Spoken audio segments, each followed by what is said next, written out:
Les États-Unis révèlent l'existence des petits hommes bleus, une milice secrète chinoise. Les Philippines ont accusé les autorités chinoises de violer leur souveraineté territoriale après que plus de 200 navires chinois, soupçonnés de transporter des miliciens, se soient rassemblés illégalement sur le récif de White Sand en mer de Chine méridionale.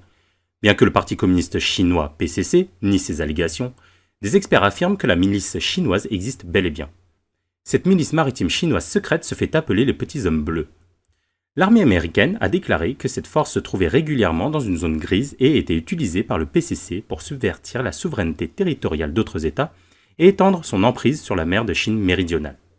Carl Shuster, ancien chef des opérations du Centre de renseignement conjoint du commandement des États-Unis dans le Pacifique, a révélé que ces navires de pêche à coque robuste sont en fait des forces armées dotées d'armes automatisées. Leur vitesse de pointe de 18 à 22 nœuds serait plus rapide que 90% des navires de pêche habituels dans le monde. Andrew Erickson, professeur à l'US Naval War College, a déclaré que cette milice était organisée, développée, contrôlée par le PCC. Rattachée directement à une chaîne de commandement militaire, elle mènerait à bien des activités financées par le gouvernement communiste. Les raids opérés secrètement créeraient une menace croissante pour les États voisins. Ces milices intégrées à la flotte de pêche chinoise pourraient mener des opérations en nombre. La flotte géante de navires chinois, la plus importante au monde, est d'environ 187 000 navires. Les États occidentaux ne sont pas encore en mesure de dénombrer le nombre exact associé à ces milices maritimes. Les experts analysent que stratégiquement, la milice maritime chinoise est très mobile, bien moins coûteuse que des navires de guerre et assez difficile à contenir.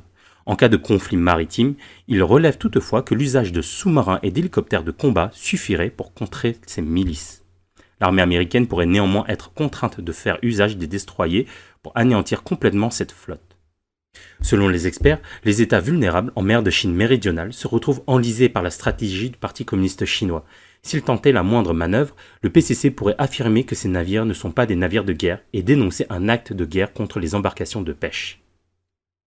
L'écrivain Zhang Ling, originaire de Chine continentale, a exposé les tactiques hostiles maritimes du PCC. Depuis des années, ce dernier obligerait les pêcheurs chinois à détenir de grands navires de pêche avec une douzaine de pêcheurs à bord, incluant à chaque fois un ou plusieurs membres du parti. Ce dernier recevrait donc des comptes rendus dans le but de contrôler fermement ces navires. Le PCC ferait cela à des fins militaires. Ces grands navires de pêche pourraient transporter une compagnie de soldats ainsi que des mitrailleuses lourdes, des mortiers et des petits missiles tirés à l'épaule. Cependant, Zhang Ling a également exposé que ces navires de pêche étaient vulnérables aux attaques. Malgré cela, le PCC ne s'en soucierait pas tant qu'il peut en tirer profit et traiterait toujours ses militaires ainsi que ses civils comme de la chair à canon. L'armée américaine, en mer de Chine méridionale, a lancé un avertissement clair.